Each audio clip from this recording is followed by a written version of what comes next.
A Manual of Self-Awareness. Luangpor Teean Jidasubho. Foreword. Throughout the 30 years of his teaching, Pun Intapu, later known as Luangpor Teean Jidasubho, pointed out the true essence of truth which is latent in everyone without exception, regardless of nationality, religion, sex, or age. If the practice is performed correctly, one can see, know, and understand the truth, as the Buddha did. The method is to cultivate self-awareness, that, being aware of bodily movements, being aware of the movement of the mind. If one practices correctly and continuously, jnana punya, insight, will arise until the suffering comes to an end. We agreed to edit the teaching from various occasions and consolidate them into one source, so that they can be used as the manual for anyone who is interested. The contents of this book are the essence of Luangpor Teean doctrines, practical techniques as well as how to solve problems and obstacles that may occur. The fruits of practicing are included as a guideline in the appendix. We wish to thank to everyone who has helped in making this book possible. Luangpor Teean Jidasubho Foundation. Brief biography of Luangpor Teean Jidasubho. Luangpor Teean Jidasubho, 1911 to 1988, or Pun Intapu, was born on September 5, 1911, at Bohom, Luangpur Chiangkan in the province of Lae. He was the son of Jean and Soam Intapu. His father died when he was young. Since there was no school in the small village of Bohom, he did not have formal education in his childhood. The boy, like the rest of them in the village, had to help his mother in running their farm. At the age of 11, he was ordained as a novice at the village monastery, and stayed there with his uncle who was a resident monk. During a year and 6 months in the monastery, he studied Laotian scripts and ancient local scripts. He also started practicing various meditation methods, such as the Budo and breath-counting methods. After disrobing, he returned to his home. Following tradition, he was ordained as a monk at the age of 20. Again, he studied and practiced meditation with his uncle for 6 months. After returning to lay life, he was married at 22 and had 3 sons. In his village, he was always a leader in Buddhist activities and was highly respected, and chosen to be the head of the village on 3 different occasions. Despite of heavy responsibilities, he continued his meditation practice regularly. Later he moved to Chiangkan, a larger community, where his sons could attend school. Being a merchant, he sailed his steamboat along the Mekong River between Chiangkan, Nong Khai Vientiane, or even as far as Luang Prabang. He had opportunities to meet several meditation masters, and his enthusiasm in pursuing Dhamma, the truth, continued to strengthen. Furthermore, he began to realize that many years of being good, making merit, and practicing various methods of meditation had not liberated him from his anger. Finally, he determined to start searching for the way out. In 1957, when he was nearly 46, he left his home with firm determination not to return unless he found the truth. He went to Wat Rung Siamuk Daram, Thumbone Punpro, Luangpur Tabor in Nong Khai province, Luangpur Sichian Mai at present, and practiced a simple form of bodily movements, except that he did not follow the recitation of the words thingning, moving, stopping, like others did. What he did was only being aware of the movements of the body and mind. Within a couple of days, on the early morning of the 11th day of the waxing moon, the 8th month of 1957, his mind reached the end of suffering completely without traditional rituals or teachers. Later he returned home. He taught his wife and relatives what he had found for 2 years and 8 months, as a lay teacher. He then decided to re-enter monkhood in order to be in a better position to teach the people. The ordination was made on February 3, 1960. His teachings were spreading across the country as well as outside. He devoted his life to the teaching of Dhamma despite his poor health. He was diagnosed to have stomach cancer, malignant lymphoma, in 1982. In spite of his illness, he continued his work actively and incisively until the end of his life. On September 13, 1988 at 6:15 p.m., he passed away calmly at the age of 77, in a hut on Ga Buddhadhamma, Tup Minh Quan, Thumbon Gudpong in Lahi Province. Introduction. 1. The Dhamma, the truth, which I am talking, belongs to everybody. It does not belong particularly to any religion, whether Buddhism, Brahmanism, or Christianity, nor to any nationality, whether Thai, Chinese, French, English, American, Japanese or Taiwanese. Anyone who realizes it, possesses it. One who realizes it, possesses it. One who does not realize it, does not possess it. It exists in everybody regardless of his religion. Having realized it, you cannot prohibit others from cultivating it. Having realized it, you cannot destroy it, because it is indestructible. Nothing can destroy it. It is impossible to stop others from realizing it, because one who cultivates it will realize himself. One having realized, it is impossible to destroy because is so all the time. To man himself is religion. Dhamma is in man. Man is Dhamma. The ancients said, heaven or hell is in the mind, so is nirvana, the extinction of all defilements and suffering. Where is the mind? Have you ever seen the mind? If you have never seen it, you should practice until you know what the mind is. Hell is mental suffering or unhappiness. When it fades away, we are in heaven. Whenever anger recurs, we then revert to hell. 3. The Buddha nature is the mind that is clean, clear, calm, pure, bright and quick. This kind of mind exists in everybody without exception. Water and mud are not the same thing. It is the mud that makes the water look turbid, but the water itself is clear. Our mind is the same. If we realize this, we will gradually follow the path. The Buddha nature is the mind that is clean, clear, calm, and pure. When the mind is pure, the mud cannot pollute the water anymore. When the mind is bright, the mud will transform into sediment and break through the bottom. When the mind is quick, it is light and can see everything. The mundane Dhamma, worldly truth, and the transcendent Dhamma, ultimate truth, are in coexistence. If we really realize the latter, then we can distinguish them from each other. If we do not realize it, we cannot make a distinction. 4. The Dhamma that made Siddhartha become an arahant or the Buddha, existed prior to him. It is the neutral mind that exists at the moment, neither being happy nor sad. While you are listening to me now, how is your mind? It is neutral. Are you conscious of this state of mind? If you are conscious of this neutral mind, this is what we call calmness. You can work, talk or think anything.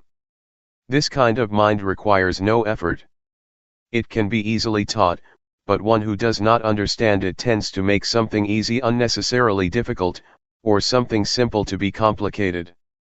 This neutral mind is natural and requires no effort.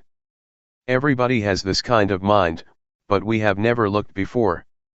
It is called upekkha, equanimity. 5. Man is born to think. He thinks this and that endlessly. Thoughts flow all the time like a stream. Thought is the quickest thing. It is quicker than lighting or anything. Suffering arises because we do not see thought. Thought itself is not suffering. When thought arises, we do not see, know, and understand it simultaneously, so greed, anger, or delusion arises and brings us suffering. In fact, there is no greed, anger, or delusion. They occur because we do not see the source of the mind. 6. So let us cultivate self-awareness. When thought arises, we see, know, and understand it. It is sati samadhi panya, awareness, attention, insight. We call it self-awareness. Whenever we are aware, thought cannot concoct. If we do not see it, it will concoct endlessly. This method is the shortest way to sudden enlightenment. Part 1. Cultivating self-awareness. Self-awareness. Let us be aware of the movements of the body, for example, while we are blinking, be aware, while we are breathing, be aware. When thought arises, be aware. This is what we call sati, or self-awareness. Self-awareness is invaluable. We cannot buy it, nor can anyone cultivate it for others. For example, when I am clenching my hand, is anyone conscious of my feeling? No one is. Outwardly, you can see I am making a fist, but you are not conscious of my feeling. Similarly, when someone is making a fist, I can see but I am not conscious of his feeling. Rhythmic movements. There are certain techniques to do certain jobs in order to achieve the end. In the same way, the cultivating of self-awareness to achieve sati, samadhi, panya, awareness, attention, insight, needs technique too. Do not sit still. Move rhythmically all the time. Do not close your eyes. You can sit in any position or on a chair, stand or lie down. Now I will suggest the method to you. See illustrations. First, rest the hand's palm down on the thighs. Second, turn the right hand onto its edge, be aware, do it slowly, then stop. Do not say to yourself turn the right hand, being aware is enough. Third, raise the right hand up, be aware, then stop. Fourth, lower the right hand to rest on the abdomen, be aware, then stop. Fifth, turn the left hand onto its edge, be aware, then stop. Sixth, raise the left hand up, be aware, then stop. Seventh, lower the left hand to rest on the right hand, be aware, then stop. Eighth, move the right hand up to rest on the chest, be aware, then stop. Ninth, move the right hand out, be aware, then stop. 10th, lower the right hand onto its edge on the thigh, be aware, then stop. 11th, face the right palm down, be aware, then stop. 12th, move the left hand up to rest on the chest, be aware, then stop. 13th, move the left hand out, be aware, then stop. 14th, lower the left hand onto its edge on the thigh, be aware, then stop. 15th, face the left palm down, be aware, then stop. This is a practical way of cultivating self-awareness. We do not have to study the scriptures because they are only words. Studying the scriptures is not the way to enlightenment. This practice is the way to enlightenment. There are 8 steps of rhythmic movement in standing, 7 steps in sitting down. We should also be aware in other positions, such as lying on our left side, right side, or lying flat on our back, getting up from the left side, from the right side, and from lying flat on our back. You should cultivate self-awareness frequently. Walking back and forth, Jungama walking. After sitting for a long time, which may cause pains and aches, we can change the position to the walking back and forth. After walking for a long time, we can change to the sitting posture. This is called changing the positions, sitting, lying, standing, walking. You should allot them properly. Do not move the arms while walking. We should fold the arms across the chest, or clasp the hands behind the back. While you are walking back and forth, be aware of the feeling or the feet. It is not necessary to say to yourself, right foot moves, left foot moves. Do not walk too fast or too slow, walk naturally. Be aware while you are walking. If you walk without self-awareness, it is useless. Cultivating self-awareness in daily life. To cultivate self-awareness, we must practice as much as possible. We can practice even when we get in a car, or on a bus. While we are sitting on a bus or in a car, we lay our hand on the thigh, and turn the palm up and down, or we run the thumb over the fingertip, or we make a fist and open it repeatedly. Do it slowly and be aware. Wherever or whenever you practice, take it easy like playing. Only move one hand at a time, do not move both hands at the same time. If you move the right hand, do not move the left hand. If you move the left hand, do not move the right hand. Someone might say, I am very busy. I do not have time to practice, or I cannot do it, I am not pure enough. These are excuses. If we intend to do something, we can find time to do it. Whatever we do, be aware. For example, if you are a teacher, when you pick up a pen, pick it up with awareness. While you are writing, be aware. This is the natural way of cultivating self-awareness, learning Dhamma with nature. While you are having a meal, pick up the spoon, be aware, take the food into your mouth, be aware. While you are chewing food, be aware, swallowing food, be aware. Practice continuously like a chain. I guarantee the teachings of the Buddha, and the method I teach. I guarantee what I am saying, if you are serious enough and practice continuously, like a chain or the hands of the clock that rotate all the time. To practice continuously like a chain or like the rotating hands of the clock, does not mean that you have to cultivate self-awareness, by doing rhythmic arm movement, or walking back and forth all the time. The word to practice all the time means to be aware while doing all daily tasks, washing clothes, sweeping floor, cleaning house, washing dishes, writing, or buying and selling, just be aware. This awareness will accumulate little by little like the raindrops fall into a good container, and fill it to the brim.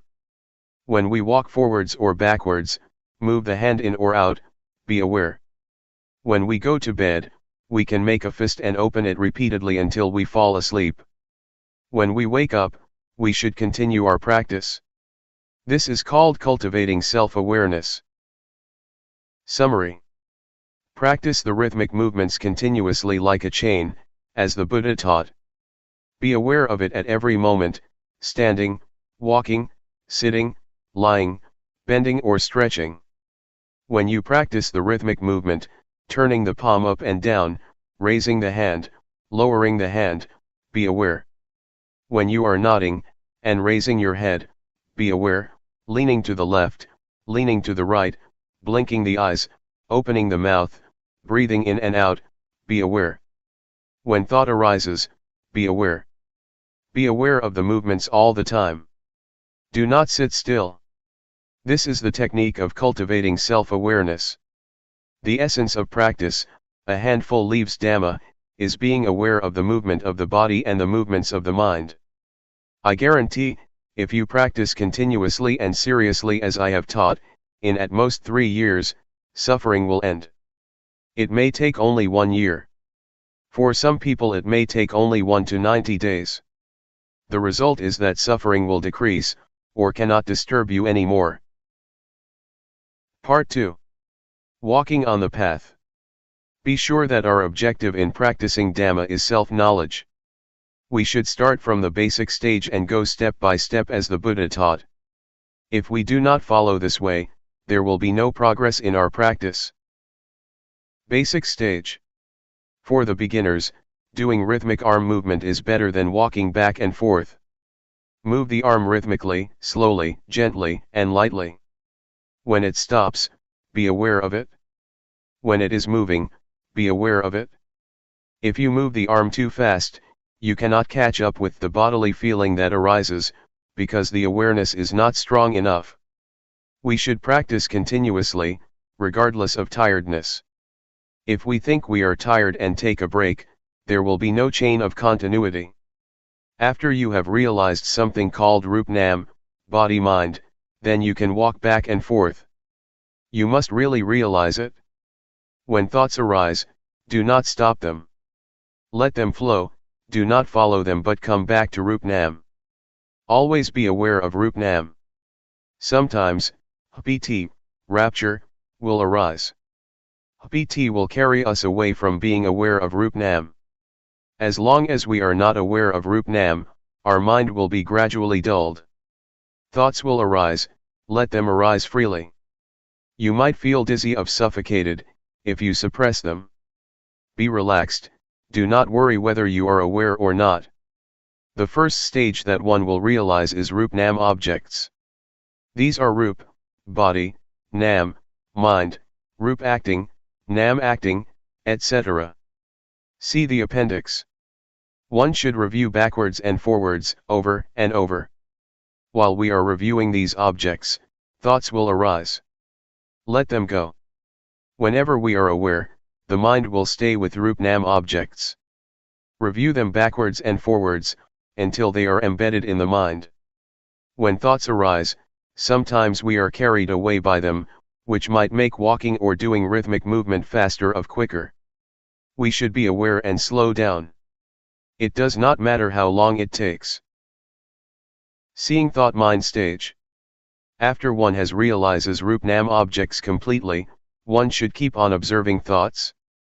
Speed up the rhythmic arm movement or walk faster. Do not suppress thoughts. Practice with ease. Observe thoughts with ease. Whenever thought arises, whether gladness or sorrows, be aware of the bodily movements, then thought will stop immediately. Generally, when thought arises, the mind will be dragged along, like a kitten trying to catch a big rat. The rat, thought, is bigger and stronger than the kitten, awareness. When the rat shows up, the kitten, by nature, will catch the rat. The rat is frightened and runs away with the kitten holding on. After a while the kitten becomes tired and let the rat go. Similarly, thoughts will arise endlessly and stop by themselves. As we cultivate self-awareness more and more, it is like we keep feeding a kitten until it becomes a big, strong cat. When thought arises, the mind will not be dragged along, and thought will stop immediately. If thought arises powerfully, we have to clench our fist tightly, or do whatever actions that suit us. If it is strong enough, then thought will stop by itself. Keep on practicing. Whenever thought arises, you will be aware of it immediately. As I have often told you, if there are two men and one chair, the man who is stronger and quicker will occupy the chair. When we cultivate self-awareness more and more, this self-awareness will replace the unawareness, so the unawareness will gradually decrease. Let thoughts arise, the more thoughts arise the more we are aware. When self-awareness increases more and more, it will catch up with thoughts. Suppose that 100 thoughts arise, we are aware of only 10 but we are not aware of the other 90. Next, thoughts are 100, we are aware of only 20 but not the other 80. We continue our practice until we are aware of 80 but not the other 20. Now, we are aware of 90 thoughts, then 95.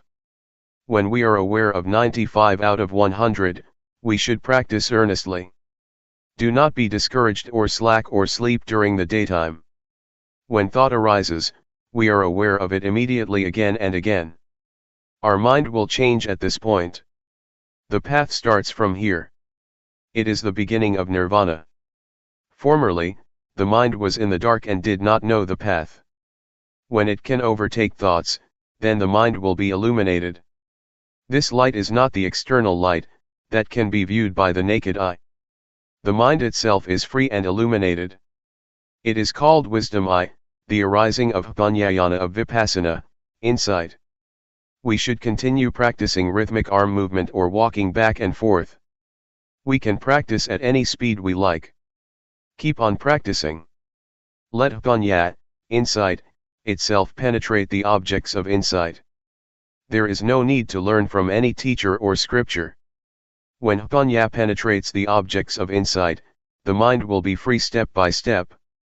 There are 5 steps: the first jhana, the stage of seeing, knowing, and touching the objects of insight with the mind; the second jhana, the third jhana, the fourth jhana, and the fifth jhana, respectively.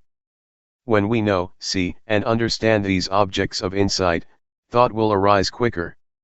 When we reach the last step, jnana will arise by itself. Once I attained this state, I understood the saying that the Lord Buddha has his hair cut only once. Whenever you have attained this, you could understand it, you cannot know it beforehand. If you know it beforehand, that is knowledge of Jnana. It is not being. When I see, know, and understand this, I realized, oh, the Lord Buddha has his hair cut only once, that does not mean the real hair. It means this was cut off. As we fasten a rope tightly between two poles, when we cut it in the middle, each part will return to its pole and cannot be rejoined. We will know and see the change. It is absolutely light, as if it is weightless. It is the end. When it ends, jnana will arise, and one will realize the end of suffering. Recommendations. There are two kinds of thought. The thought that comes in a flash, then goes away. This kind of thought brings anger, greed, or delusion. The second kind is the thought that we deliberately think. This one does not bring anger, greed, or delusion, because we intend to think with mindful knowledge. In this method, do not try to suppress thoughts. Let thoughts arise naturally. The more thoughts arise, the more we are aware. Some people feel annoyed with the distractions and worried that there is no samadhi, meditation. This is a misunderstanding. Distraction is a good thing because the more thoughts arise, the more we are aware. Keep on cultivating self-awareness earnestly, but do not concentrate. When thoughts arise, do not suppress them, but detach from them by being aware of the bodily movements. Self-awareness will replace the unawareness. Observing thought is the most important thing, which most people ignore. When thought arises, we begin to criticize or make comment on it. This means that we get into thought. It is not letting go of thought. It is knowing thought, not seeing thought. If we keep observing thoughts without any bodily movement, when thoughts arise, we will get into them easily. Therefore, it is necessary to be aware of the bodily movements. When thought arises, we will see, we will know. Whenever we see ghosts, deities, Buddha images, crystal balls, or even the Lord Buddha, that is not true seeing. It happens because the mind wanders away. We do not see the thought, so the mind concocts by itself. It concocts because we do not see the source of thoughts. When thought arises without our seeing, it will conjure up ghosts, colors, lights, deities, hell, or heaven. Whatever it is, we will see it as such. It is an illusion. It is the mind's trick. The seeing is true. What is seen is not true, so it cannot free the mind. Only if we see realities, the mind will be free from suffering. This is the shortest path. When thought arises, be aware of it immediately. This is the authentic Dhamma practice. Doing the rhythmic movement is only the technique, which can help to see thought. Part 3. Obstacles and solutions. There are some obstacles in this method. I will recommend you how to solve these obstacles that may occur to the practitioner. Strain, dizziness, giddiness, suffocation. When we first begin our practice, we tend to concentrate. We want to know, see, be, and have. This is not the right understanding. If you know, see, be, and have, you might get strain, dizziness, giddiness, or suffocation. This is not the correct practice. When thoughts arise so much, we do not like it and try to suppress them. This brings us trouble. The correct method is practicing with ease. Look far away and cultivate self-awareness lightly and gently. Do not concentrate. Move or walk comfortably and rhythmically with awareness. Drowsiness. If you feel sleepy while practicing, you should change to another kind of work, for example, weeding, washing your face, taking a bath, washing clothes. We should find a way to avoid the obstacle. Calmness under unawareness. Calmness under unawareness is called BT, rapture, clinging to calmness. This is an obstacle. The cultivating of self-awareness is not to obtain this kind of calmness, but always be aware of the movements. Vipassana. After we have attained Rupnam objects, this is the end of the basic stage. Someone will stop practicing because he thinks that he has attained the highest Dhamma. At this stage, knowledge will arise endlessly and we will be proud of this knowledge. When thoughts arise, he does not see them, and then gets into them. One who attaches to Vipassana will be talkative and arrogant. The knowledge of Vipassana will soon be forgotten and makes man too proud of himself. This is called Vipassana. The solution is, doing rhythmic movement with ease, do not concentrate or desire for the result. Do the movements lightly and gently. When thought arises, be aware of the bodily movements. Jnana. When one realizes paramatha objects, see appendix, pt, rapture, will arise. One is delighted of this knowledge. In general, pt is good, but according to this method, pt is the obstacle of attaining the end of suffering. When pt arises, one will attach to it. We should do the bodily movements vigorously, and as much as we can, to turn the mind away from pt, and back to the movements. Do it slowly and rhythmically. When self-awareness increases more and more, pt will gradually fade away and the mind will return to the ordinary state. Suffocation, giddiness, or strain may arise. We should practice with ease, look far away and move gently. We should not stop practicing because of these obstacles, but continue our practice earnestly. Do not sleep in daytime but rest at night. Vipassana. According to the texts, Vipassana means seeing false as true, hell as heaven, evil as good. Vipassana is the state of mind, when one discovers something excellent, and thinks that he can keep it. So he leaves self-awareness behind to get that thing. It is like it was stolen by a thief. When he starts looking for it, it is no longer there. It is hidden. One should not leave self-awareness, even at the end of suffering or whatsoever. I realized the end of suffering after I attained it. At that moment, I was in the state of Vipassana. I clung to ecstasy because I had never been like this before. I was walking back and forth and I felt like I was floating above the ground about 1 to 2 meters. Actually, I was walking on the ground. I clung to that ecstasy but it did not last for long. Then I was aware of myself. Why is it so? I began to review the objects of insight. At this stage, you should review the objects backwards and forwards, but this does not include Rupnam objects. After reviewing the objects, the ecstasy will gradually fade away. The mind will return to the ordinary state.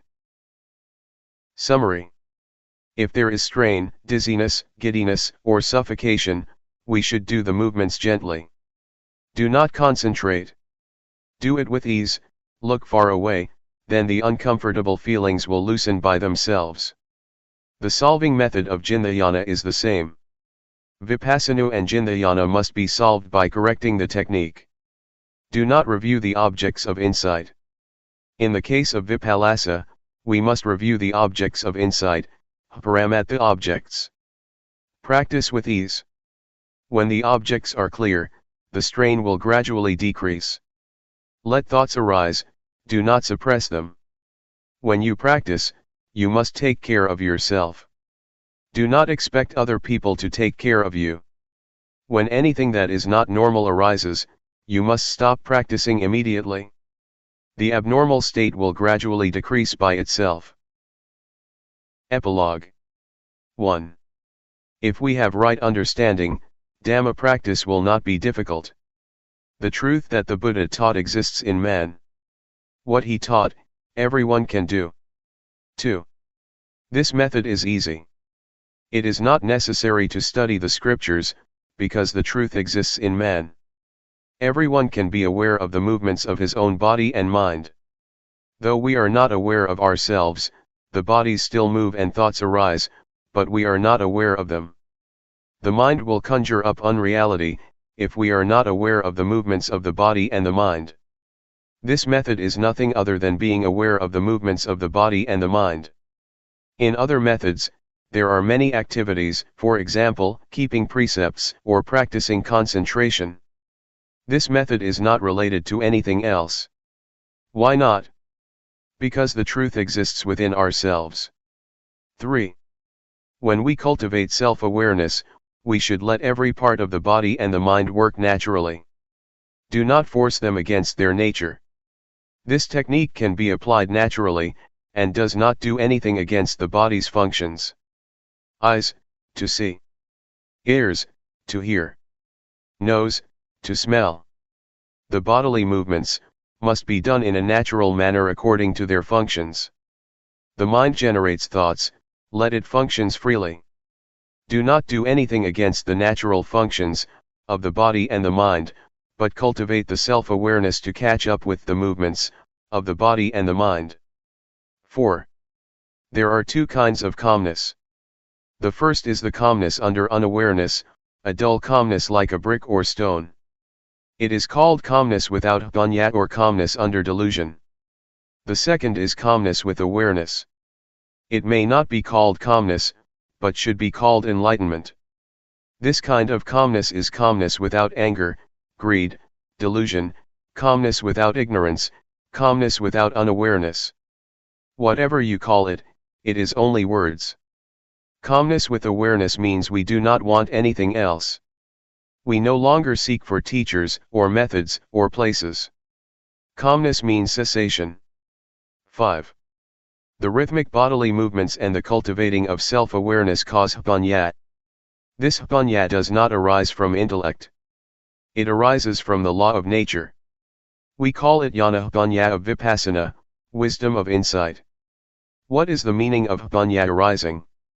It means bhunya arises from the realization of a set of insight formulas. It is not necessary to learn these formulas from the scriptures. This set of insight formulas means success which is within the formulas themselves, as diamond buried in the mud, after being sifted, only the diamond remains. We should practice until these formulas appear naturally and exists permanently. Everybody has the set of formulas within himself. After attaining the end of suffering, jnana will arise. Birth is extinguished, existence is extinguished, the religious life is complete, and there is nothing left to do. The studying of Buddhism ends here. 6. Cutting the hair only once means, the body returns to its original state, and the mind returns to its original state by the law of nature. This is neither long nor short. It is insipid, wonderful, and respectable. You have never attained it before. Dhamma is not what you can imagine, you have to practice until attaining the state of being. Everyone should keep in mind that if we do not attain this state, when we are nearly died, about 1 to 2 seconds to 5 minutes before the last breath, we will experience this, then our breathing stops. This is the truth, the ultimate truth. Everyone must die and will experience this. If we do not realize this, we will live in the mundane world. If we realize this, it is the way out. When we see this, birth extinction state, we will realize the state of dying. It must be like this. We will know how to die. Everyone must come to this point. No one can escape because everyone must die. This truth is unchangeable, whether one realizes it or not. It is so. 7.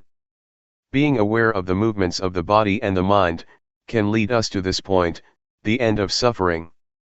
This is the path to walk by oneself. It is the one and only path. This path is different from others. You will realize Rup-Nam objects within 5 to 10 days, if you practice earnestly. One who practices seriously, within 1 to 3 months, his state of mind will change. It is the beginning of the path.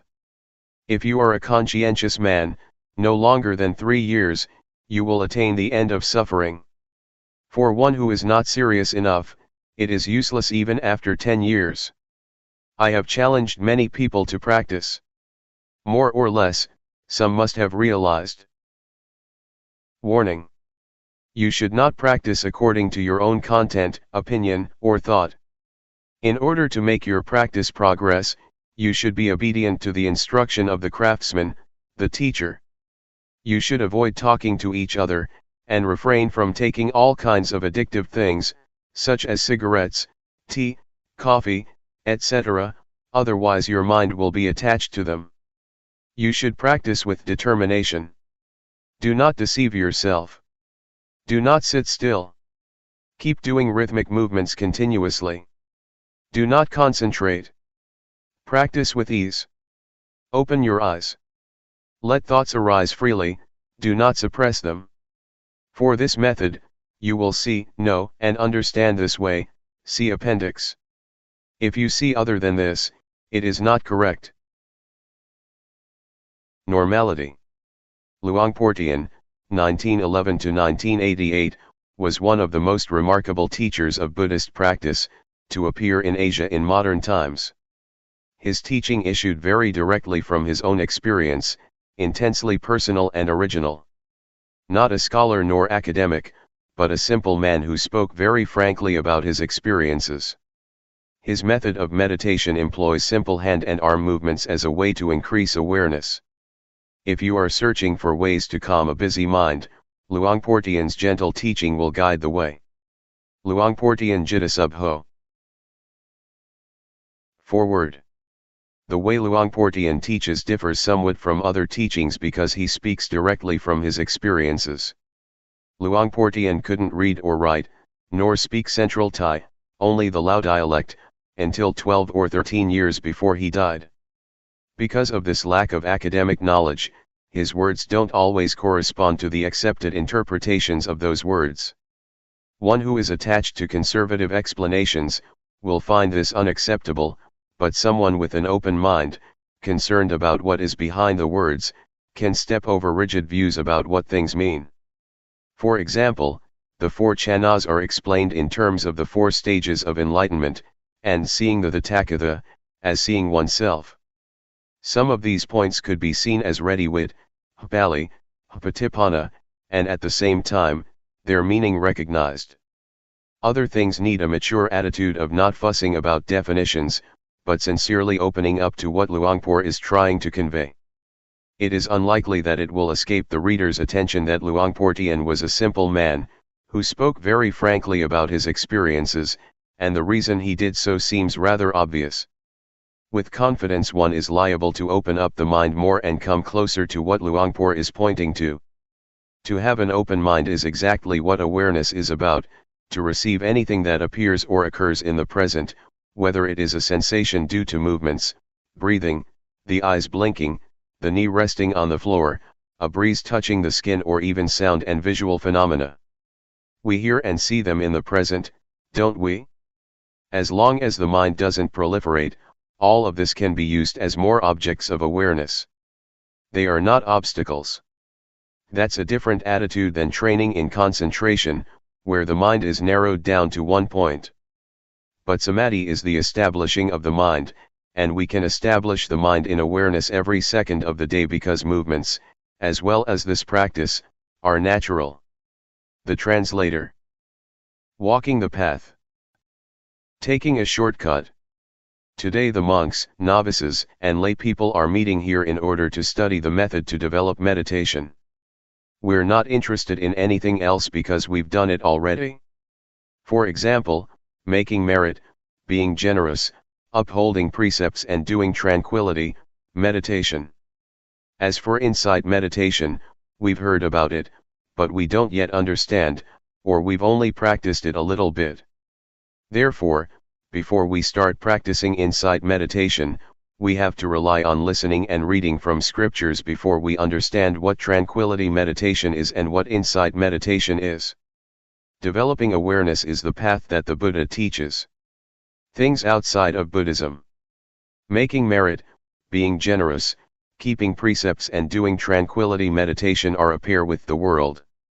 Whether there is a Buddha or there is no Buddha, these things exist anyway. When Prince Siddhartha was born, Brahmins were assiduously looked after, which is making merit and offerings.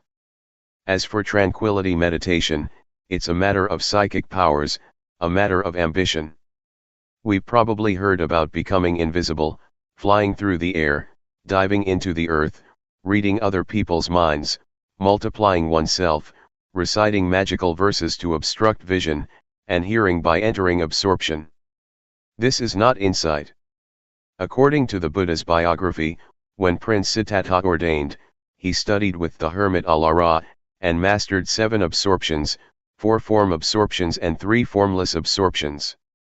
But suffering still existed. That is to say, there was still greed, hatred, and delusion. He was not satisfied with this and so studied with the last teacher, the hermit Utthaga, until he mastered the 8 absorptions, 4 form absorptions and 4 formless absorptions. The hermit said, "That's as much as I know." But the prince was still not satisfied because there was still greed, hatred, and delusion. He wasn't liberated from suffering yet. This shows that tranquility is not able to put an end to suffering. After this, the prince tormented himself, together with the 5 ascetics who were following him. He fasted until his body was so thin that it was just skin over his bones, and he held his breath. But even after doing all this, greed, hatred, delusion, satisfaction and dissatisfaction still persisted. There were still defilements. Things inside Buddhism. So the prince gave up those methods and started to eat fruit.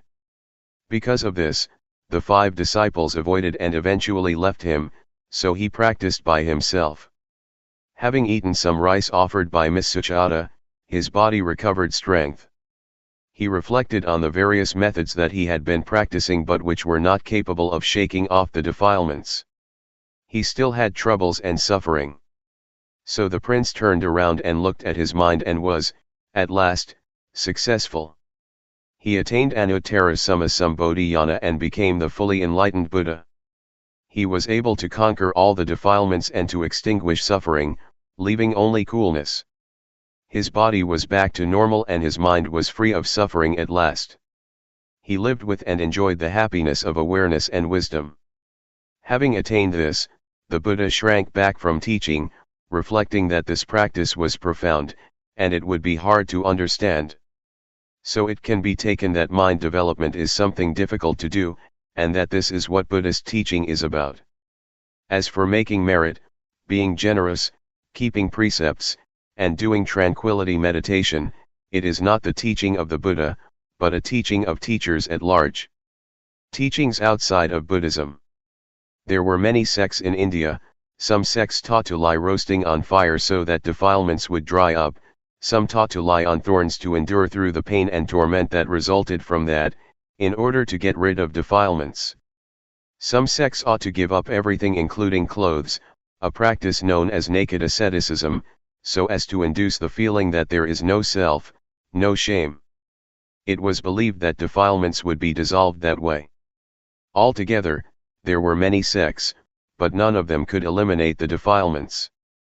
This matter can easily be proven, as it is said that lying roasting on fire and drinking hot water will result in the heat burning off the defilements. In the old days, in the villages, when a woman gave birth, she would be laid down roasting above a fire and given hot water to drink. But the woman would still have defilements, showing that this sect did not achieve results. As for the sect that would have its followers give up everything and go naked, just look at a baby not wearing clothes. It still has moods and feelings. As soon as someone talks nicely, it laughs.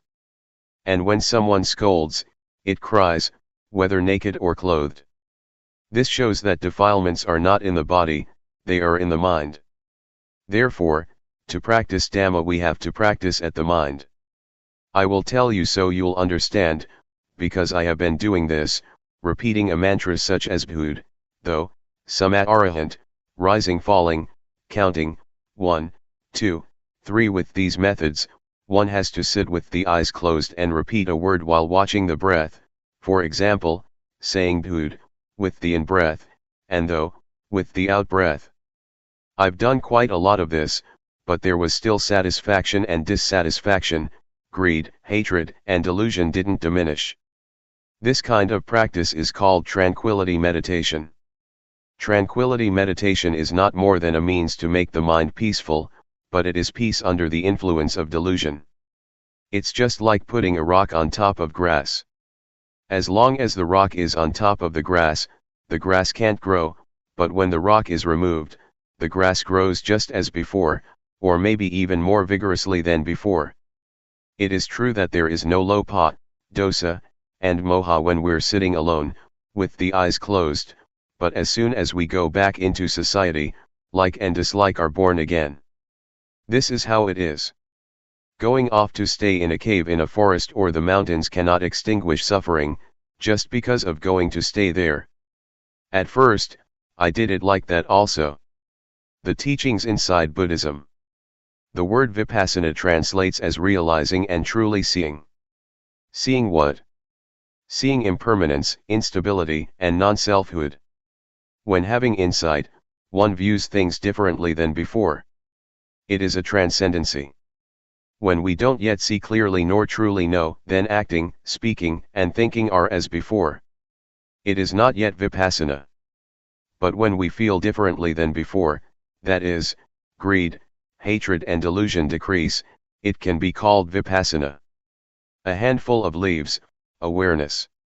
To practice insight meditation, the Buddha teaches us to develop 4 foundations of awareness, namely 1. Gayanupassana Satipatthana, that is, to meditate on the body, in the body, and see according to actuality, that this body is only just a body, it's not a being, an individual, nor a self.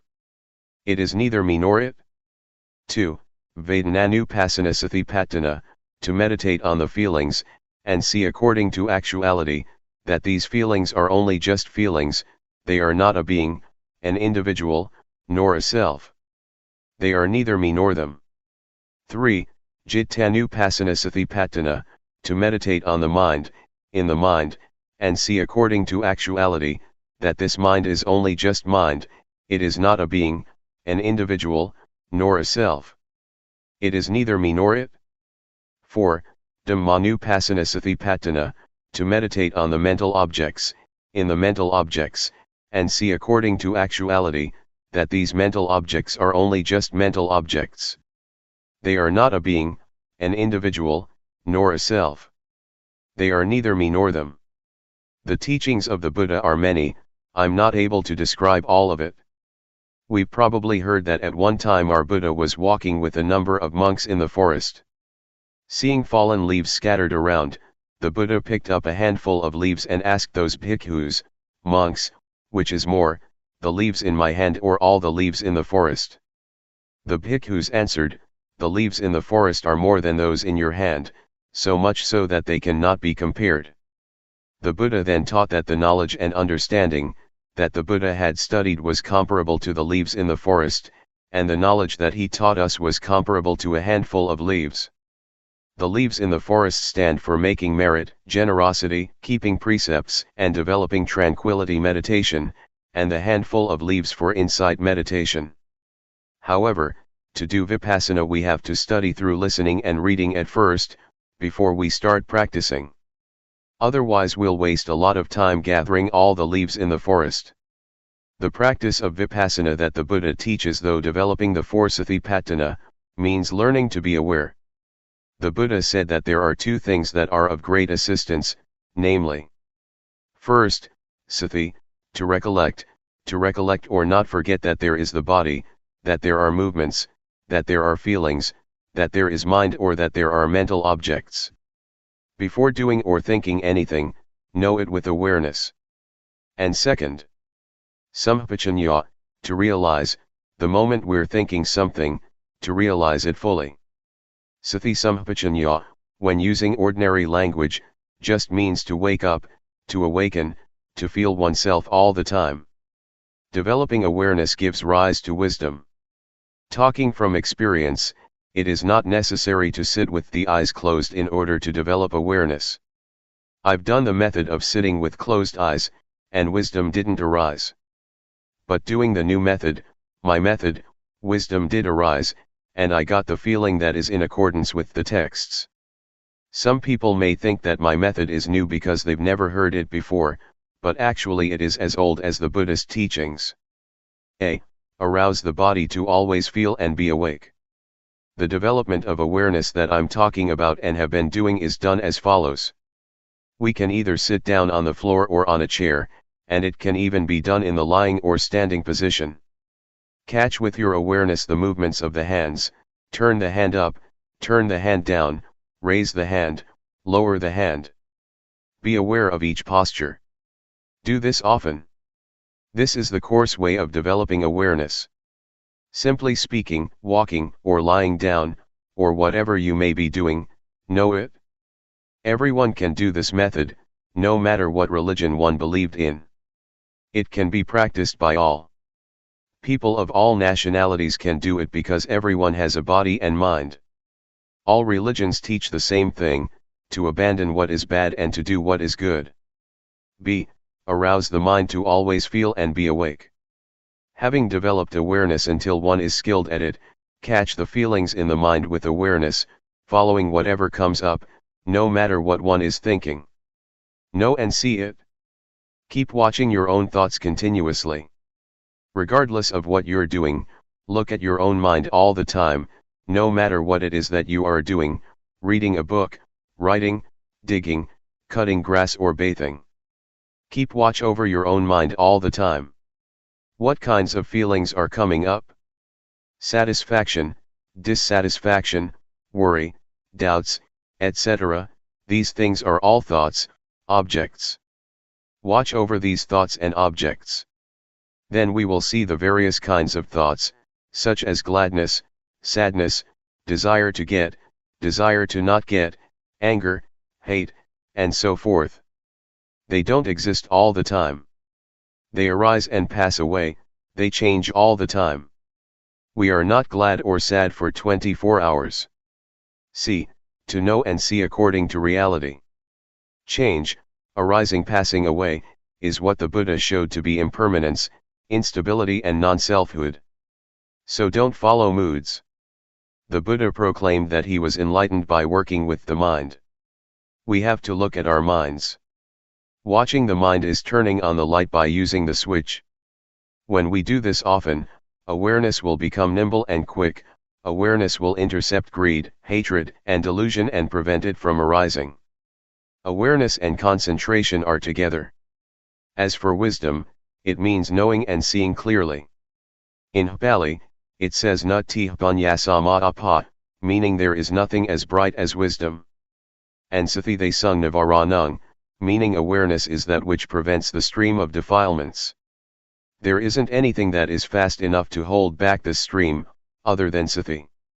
It is this awareness and wisdom, that come and contact, know, see, and stop it, not letting us become deluded. This is because Sathi, Samadhi, Panya, is opposite to dosa, moha, lopa. If we don't see, know, and understand, there is full greed, hatred, and delusion. It is comparable to nighttime, when it's dark. As soon as we light a candle there is light and the darkness disappears, because darkness is afraid of light. As soon as the candle goes out, the darkness immediately comes back. D. Peace as result. That I'm giving some reflections and explaining, this shortcut method of practice is in order for you all to take it, and practice with it, so that you get quick results and don't have to waste time. This method can be used in daily life. There is no need to stop working in order to practice. Some people have practiced a bit already, and some people have only just heard it. Some people who have never heard it might feel displeased. If that's how you feel, then discard that feeling first, the knowledge that you have learned before. Put it down for now and test out what I'm saying. Try it out and you will know what the results that arise are like. I dare to guarantee that, this method is at least 80% right according to what the Buddha teaches. Talking according to just my own personal feeling, it is 100% right, because having practiced it, I know that it alleviates greed, hatred, and delusion. When those things diminish, peace arises instead. Full awareness as result. I'd like to give another example. Take a glass. We can see that there is air in the glass. When we pour water into it, the air goes out and the water is in it instead. Then, when we pour the water out, the air goes back in and replaces the water. This compares with our turning up the hand. We know, we have awareness, sati comes to replace not knowing, delusion. Not knowing goes out of our minds. Do it often. Catch the feeling often, in all postures. Sati will increase, and delusion, not knowing will decrease just as the water replaces air in the glass. Maybe some of you have heard about, or have been taught, to make merit, for example by building a ceremonial hall or temple, and you get merit for this or that many eons. And you've probably heard that, 100 years on earth equals one year in heaven. The angels throw one sesame seed in a pit that is 100 leagues deep. When it is full, that's 1 eon. Other than that, you've probably heard that to once put food into a monk's bowl, you get rewarded for 6 eons, sending a container with food to offer to monks, one gets rewarded for 5 eons, to send food for the midday meal, 5 eons. These things are puzzles, but some people don't understand. If you want to understand, you have to practice, to develop awareness, by turning the hand up and down, feeling it. Before, we would do things without sati, not feeling anything at all. It's comparable to an abyss or pit that is empty, nothing in it, just like in that puzzle. But when training in awareness, catching the movement in all postures, for example, blinking the eyes, sitting and lying down, we are aware, feeling it, knowing it. When doing this, sati increases, just like the sesame seeds that fall in the pit, or abyss that is 100 leagues wide, and 100 leagues deep. The aim of this comparison is that we train a lot in awareness, and that we do it a lot in order to get results, to make sati full, so that we are not negligent or deluded.